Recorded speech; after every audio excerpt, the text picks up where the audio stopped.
Hello दोस्तों, तो आज हम पढ़ेंगे कंटेंट एसईओ के बारे में। तो चलिए वीडियो को शुरू करते हैं।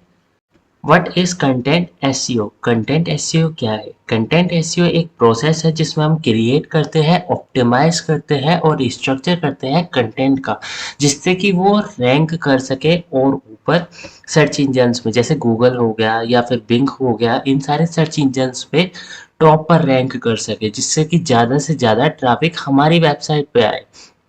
जितना ज़्यादा अच्छा कंटेंट लिखेंगे आप, जितना ज़्यादा अच्छा क्रिएट करेंगे हम कंटेंट, उसे ऑप्टिमाइज जितना अच्छा करेंगे, उसका स्ट्रक्चर जितना अच्छा बनाएंगे, उतना ही ज़्यादा हाई रैंक करेगा हमारा कंटेंट सर्च इंजन्स पे।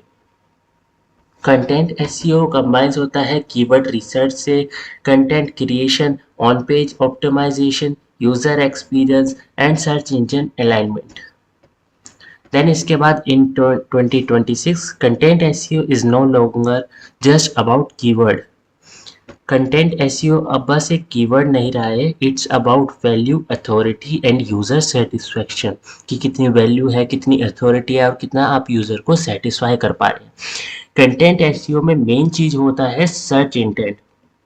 आज के टाइम में लोग कीवर्ड्स पे ज़्यादा ध्यान देते हैं, कीवर्ड्स इंपॉर्टेंट से ज़्यादा होता है सर्च इंटेंट। सर्च इंटेंट को ध्यान में रखते हैं।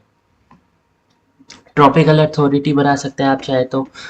देन इसके बाद अगर आपको एसईओ से रिलेटेड और जानकारी चाहिए तो आप इस कंटेंट को भी पढ़ सकते हैं, एसईओ से रिलेटेड है, आप ये डॉक्स भी पढ़ सकते हैं। देन इसके बाद है why content SEO is important in 2026। Content SEO क्यों इम्पोर्टेंट है? सबसे पहली चीज, 70% traffic comes from organic search. 70% जो ट्रैफिक आता है वो ऑर्गेनिक सर्च से ही आता है। गूगल जो हो गया है वो एआई बेस्ड हो गया है, ज़्यादातर एआई से रिलेटेड ही वो ज़्यादा चीज़ों को फोकस कर रहा है, एआई का इस्तेमाल कर रहा है आपके कंटेंट को पढ़ने के लिए, जिससे कि कंटेंट को डीप में पढ़ सके, समझ सके। इसलिए गूगल भी आज के टाइम में एआई का ही इस्तेमाल कर रहा है। User intent matters more than keyword, बिल्कुल यही बात मैंने अभी आपको बताई थी। कीवर्ड्स पे ज़्यादा फोकस मत करिए, यूजर इंटेंट पे फोकस कीजिए कि जो यूजर आया है वो उसका इंटेंट क्या है, वो किस चीज़ पर सर्च करना चाह रहा है, क्या इंक्वायरी है उसकी। उस चीज़ पे अगर आप फोकस करके अपना कंटेंट को बिल्ड करेंगे तो ज़्यादा रैंकिंग के चांसेस बन सकते हैं, ज़्यादा आपकी वेबसाइट विजिबल होगी, ज़्यादा क्लिक आएंगे, ज़्यादा अथॉरिटी बिल्ड होगी, ज़्यादा ऊपर आप अपनी वेबसाइट को रैंक करवा पाएंगे। देन इसके बाद high quality content equals to higher ranking plus more earnings. बिल्कुल, अगर आपका कंटेंट अच्छा हुआ, हाई क्वालिटी का हुआ, तो आपकी जो रैंकिंग होगी वो भी ऊपर होगी और आप ज़्यादा पैसा भी कमा पाएंगे। बिल्कुल ना। अगर आपका कंटेंट अच्छा हुआ, अगर आप जो यूजर्स की इंक्वायरी है, जो यूजर प्रॉब्लम फेस कर रहा है गूगल पे, अगर आप उसे सही तरीके से बता पाएंगे, तभी तो आपकी जो वेबसाइट है वो ऊपर रैंक में आएगी। If your content is not optimize, अगर आपका कंटेंट जो है वो ऑप्टिमाइज नहीं है, तो ना आपकी वेबसाइट रैंक करेगी, ना वो कन्वर्ट कर पाएगी और ना वो अर्न। इसके बाद step by step content SEO strategy. सबसे पहले आता है कीवर्ड रिसर्च। आपको कीवर्ड रिसर्च करना होगा। Keyword research, search intent focus करते हुए कि जो यूजर आया है उसकी क्वेरी क्या है, उसकी क्वेरी को सॉल्व करना, उसकी प्रॉब्लम को सॉल्व करना, यही हमारा मेन मोटिव होना चाहिए। कि जो यूजर आया है वो किस तरीके का कीवर्ड देखना चाहता है, जैसे वो इंफॉर्मेशनल कीवर्ड की इंफॉर्मेशन लेना चाहता है वो यूज़र, या फिर ट्रांजैक्शनल होना चाहिए, या फिर लॉन्ग टर्म की कीवर्ड्स। देखो, लॉन्ग टर्म कीवर्ड्स वैसे ज़्यादातर बेटर होते हैं क्योंकि इसमें ना सबसे लो कंपटीशन होता है, तो ज़्यादातर मेन आपका फोकस लॉन्ग टेल कीवर्ड्स पर ही होना चाहिए, ज़्यादा आपको प्रॉफिट इसी में ही होगा। और सर्च इंटेंट को भी ध्यान में रखना कि यूज़र कौन से इंटेंट के लिए आपकी वेबसाइट पर सर्च करने जा रहा है, क्या इंक्वायरी है उसकी। अगर आप यूज़र की इंक्वायरी को ध्यान में रखते हुए एक वेबसाइट बनाएंगे ना, आप उसके कंटेंट ऐसे लिखेंगे कि यूज़र को समझ में आ सके, यूज़र की इंक्वायरी जो प्रॉब्लम आई है वो सॉल्व कर सके, तो आपकी वेबसाइट ऑटोमेटिकली रैंक करेगी गूगल के टॉप पर। Through keywords with high search volume, low competition और क्लियर इंटेंट। इंटेंट क्लियर होना चाहिए, उस कीवर्ड का कंपटीशन लो होना चाहिए, और जो लोग सर्च कर रहे हो वो हाई वॉल्यूम में होना चाहिए। मतलब ज़्यादा लोग सर्च करें, उस पर कम लोगों ने वेबसाइट बना रखी हो, और क्लियर इंटेंट हो। ओके, देन आता है स्टेप 2, अंडरस्टैंड सर्च इंटेंट। जो यूजर्स सर्च कर रहे हैं उनका इंटेंट क्या है, वो इंफॉर्मेशन चाहते हैं, या नेविगेट करना चाहते हैं, या ट्रांजैक्शन की कोई ट्रांजैक्शन से रिलेटेड है, ये कॉमर्शियल है। इन सब चीज़ों को ध्यान में रखते हुए अगर आप कीवर्ड सर्च करेंगे तो आपके लिए ज़्यादा बेटर होगा कि आप इंटेंट समझ पाएंगे। देन इसके बाद कंटेंट स्ट्रक्चर, इसमें टाइटल आते हैं, इंट्रोडक्शन आता है, headings, bullet points, images, internal linking. अगर आप कंटेंट इस फॉर्मेट में बनाते हैं, मतलब इस तरीके से ये सब चीज़ें डालते हैं, तो आपकी जो वेबसाइट का स्ट्रक्चर होगा, जो कंटेंट का स्ट्रक्चर होगा, वो ज़्यादा बेटर लगेगा लोगों को। टाइटल होना चाहिए, उसमें इंट्रोडक्शन होना चाहिए, 100 वर्ड्स के अंदर ही अपना मेन जो यूज़र की इंटेंट है उसकी जो आंसर होना चाहिए वो उसी में डाल दो, जिससे कि मतलब कि यूज़र जो स्टार्टिंग में पढ़े ना, तो उसे पहले ही अपना आंसर मिल जाए, उसको उसे अंदर डीप में ना जाना पड़े। क्या है ना, लोग ना स्टार्टिंग के ही वर्ड्स पढ़ते हैं, उसके बाद फिर स्किप कर देते हैं अगर उन्हें वेबसाइट पसंद नहीं आती। तो इसलिए अपनी वेबसाइट के स्टार्टिंग के टॉप 100 वर्ड्स में ही अपना जो आंसर है ना वो उसे डाल देना, जिससे यूज़र आए, पढ़े, समझे, और दैट्स इट। ओके, देन इसके बाद on page optimization. On page optimize करना यानी कि title, first keyword, meta description, all text, URL optimization, ये सब ऑन पेज पे करना। इसके लिए एक और वेबसाइट भी बना रखी है, आप उस पर जाके पढ़ सकते हैं चाहे तो, पूरा ऑन पेज से रिलेटेड इन्फॉर्मेशन है। इंटरनल लिंकिंग करना, एक्सटर्नल लिंकिंग करना। इंटरनल लिंकिंग को इग्नोर बिल्कुल मत करना है, इंटरनल लिंकिंग इसमें बहुत इंपॉर्टेंट होता है, जिससे कि एक अगर कोई पढ़ना आया तो उसे शायद से इंटरेस्ट हो ऑन पेज के रिलेटेड भी जानना, तो वो ऑन पेज पर क्लिक करेगा और ऑन पेज वाली वेबसाइट पर चला जाएगा, जिससे वो उससे रिलेटेड भी जानकारी ले पाएगा।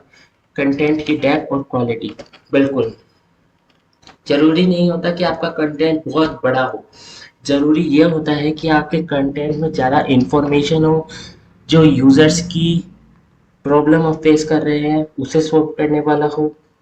इन सब चीज़ों का ध्यान में रखते हुए कंटेंट की डेप्थ होनी चाहिए, नॉलेज आपको बहुत होनी चाहिए, एक टॉपिकल अथॉरिटी बना सकते हो आप, जिससे कि ये ज़रूरी नहीं होता कि आप अपना कंटेंट को बहुत बड़ा लिखें। आप चाहे तो 1000 से 150 तक भी कर सकते हैं, 1500 तक, सॉरी। इंटरनल लिंकिंग स्ट्रेटेजी अभी मैंने बताई थी आपको, कि एक ब्लॉग से दूसरे ब्लॉग को कनेक्ट कर लेना चाहो तो, जिससे कि अगर एक यूज़र एक पेज को पढ़ रहा हो तो वो आपके दूसरे पेज को भी पढ़े। ज़रूरी होता है ये। टेक्निकल एसईओ भी करना है, जिससे कि आपकी जो वेबसाइट है वो जल्दी खुले। अगर आपकी वेबसाइट ही नहीं खुल रही है, जो यूज़र आया है वो 1-2 सेकंड ही रुकेगा, अगर आपकी वेबसाइट नहीं खुली तो वो बाउंस बैक कर लेगा, आपकी वेबसाइट का इंक्रीज हो जाएगा बाउंस रेट। और बाउंस रेट इंक्रीज नहीं करना है, जितने भी यूज़र्स आए वो आपकी वेबसाइट से ही पढ़े, उन्हें ज़रूरत ना हो कि वो दूसरी वेबसाइट पे जाए, इस चीज़ का ध्यान में रखता है। मोबाइल ऑप्टिमाइजेशन भी बहुत ज़रूरी है। आज के टाइम में 70% लोग जो ट्रैफिक आता है वो मोबाइल से ही आता है, सब लोग मोबाइल पे ही सर्चेस करते हैं, तो इसलिए अपनी वेबसाइट को मोबाइल के लिए ऑप्टिमाइज ज़रूर से करना। स्ट्रक्चर अच्छा रखना, यूआरएल, स्कीमा मार्कअप भी करना, जिससे कि जीरो क्लिक सर्चेस में भी आपकी वेबसाइट का आए। मतलब कि जो जैसे कि किसी ने यूज़र ने क्वेरी सर्च करी तो उस ऊपर से ही गूगल बता देता है ना, मतलब किसी वेबसाइट के अंदर जाने की ज़रूरत नहीं पड़ती, स्टार्टिंग में ही बता देता है, तो उसमें भी आपका सर्चेज आए, ये इस चीज़ का ध्यान रखना। कंटेंट को अपडेट करते रहना, रिफ्रेश करते रहना। गूगल को बहुत पसंद आता है ये चीज़ कि लोग जो अपने कंटेंट को अपडेट करके रखते हैं, तो आपको भी हर 3 से 6 महीने में अपने कंटेंट को अपडेट करते रहना है, न्यू डाटा डालना है, ट्रेंड्स को डालना है, एग्जाम्पल्स डालते रहना है, ये सब चीज़ों को करते रहना है। अपने टाइटल्स को ठीक से लगाना है, बार बार चेंज करते रहना जिससे सीटीआर सही हो। थंबनेल को चेंज करते रहना जिससे सीटीआर में और फ़ायदा हो। देन इसके बाद केस स्टडीज़ आ रखी है, आप केस स्टडीज़ को भी पढ़ सकते हैं। देन इसके बाद अर्निंग का भी आ रखा है, आप अर्निंग से रिलेटेड भी कर सकते हैं। ये है टॉप, ये टूल्स एंड रिसोर्सेज के बारे में बताया गया है। अगर आप कीवर्ड रिसर्च करना चाहते हैं तो एचरस, सेमरश या फिर यूबर सर्च या फिर की सर्च, ऐसे कर करके कई सारे टूल्स होते हैं, इन सब टूल्स का आप इस्तेमाल कर सकते हैं। कंटेंट अगर आपको ऑप्टिमाइज करना हो तो सर्वर, एसईओ, इन सब टूल्स का। टेक्निकल के लिए आप इन सब का, कंसोल का, एनालिटिक्स का, पेज स्पीड का या स्क्रीमिंग फ्रॉग, इन सब चीज़ों का इस्तेमाल कर सकते हैं। राइटिंग टूल्स के लिए आप इन दोनों टूल्स का इस्तेमाल कर सकते हैं। देन इसके बाद content SEO versus traditional SEO. Okay, इसमें फोकस करते हैं कि कंटेंट की क्वालिटी अच्छी बनाए। जितना ज़्यादा कंटेंट की क्वालिटी अच्छी होगी उतना ही ज़्यादा आपकी वेबसाइट रैंक करेगी। ट्रेडिशनल में हम बैकलिंक्स बनाते थे। स्ट्रैटेजी इसमें होती थी यूज़र का इंटेंट का ध्यान रखते हुए कि यूज़र किस चीज़ पे हम सर्च करना चाहता है, और इसमें होता था बस कीवर्ड्स पे। रैंकिंग फैक्टर्स कैसे निकलते हैं, एंगेजमेंट पे कि कितने देर तक यूज़र रुका पड़ा। इसमें आता है लिंक्स, इसका स्ट्रॉन्ग है और इसका डिक्लाइन, ये कम होता जा रहा है अब ट्रेडिशनल एसईओ। ये अर्निंग आइडियाज आ गए, ये भी आप पढ़ना चाहे तो इसी वेबसाइट पर जाके पढ़ सकते हैं। देन इसके बाद लेटेस्ट ट्रेंड्स एंड अपडेट्स। आपको पता ही है कि गूगल अब एआई जनरेटेड कंटेंट पे ज़्यादा कर रहा है, कि मतलब ज़्यादा से ज़्यादा जो गूगल है ना वो एआई का इस्तेमाल कर रहा है, जिससे कि आपका जो कंटेंट लिखा हुआ है वो उसे और डीपली समझ सके। तो इस चीज़ का ध्यान में रखना।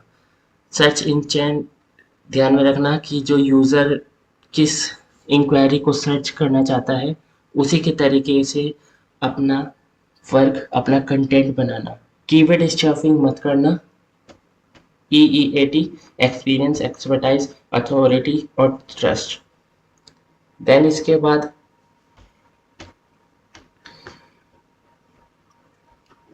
वॉइस सर्च ऑप्टिमाइजेशन, जैसे एलेक्सा हो गया या सीरी हो गया, इन सब के लिए भी ऑप्टिमाइज करना। वीडियो और कंटेंट एसईओ, यूट्यूब और ब्लॉगिंग अगर आप करेंगे तो ये बहुत एक पावरफुल कॉम्बिनेशन बन के आपके सामने आएगा। अगर आप पीपल ऑल्सो आस्क या फिर यूबर सजेस्टेड जैसे टूल्स, जैसे वेबसाइट्स का इस्तेमाल करेंगे तो आपको कंटेंट बनाने में और ज़्यादा मदद मिलेगी। कि पीपल ऑल्सो आस्क में आपको कई सारी कंटेंट बनाने के लिए यूज़फुल चीज़ें मिल सकती है। देन आता है content SEO best practices.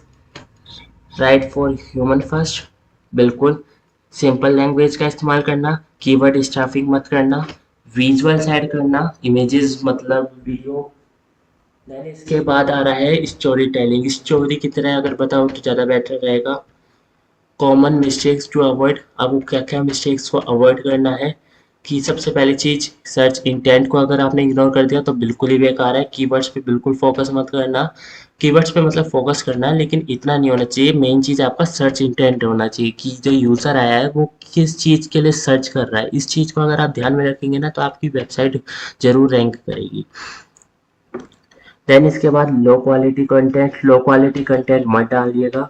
Internal linking बिल्कुल करिएगा। अपने जो कंटेंट को है उसे अपडेट करते रहिएगा और ओवर ऑप्टिमाइज मत करिएगा। देन इसके बाद कंक्लूजन, कंटेंट एसईओ 2026 में वैल्यू, रेलेवेंसी और स्ट्रेटेजी पर आ चुका है। सबसे पहली चीज़, अंडरस्टैंड करिएगा यूज़र के इंटेंट को। हाई क्वालिटी का कंटेंट बनाइएगा, ऑप्टिमाइज करिएगा, जिससे आपकी जो रैंक आएगी वो हायर होगी, ट्रैफिक ज़्यादा आएगा, आप ज़्यादा पैसे कमा पाएंगे। अगर आपको ऑन पेज रिलेटेड जानकारी चाहिए तो इस वेबसाइट पर जाके आप पढ़ सकते हैं ऑन पेज के बारे में भी, या फिर डॉक्स में से भी आप पढ़ सकते हैं। ये रहा ऑन पेज का, अगर आप चाहें तो इसमें से भी पढ़ सकते हैं। और अगर आपको बुक चाहिए तो आप ये बुक भी खरीद सकते हैं। अगर आपको वीडियो अच्छी लगी हो तो प्लीज़ लाइक सब्सक्राइब करिएगा। मिलते हैं आपसे अगली वीडियो में।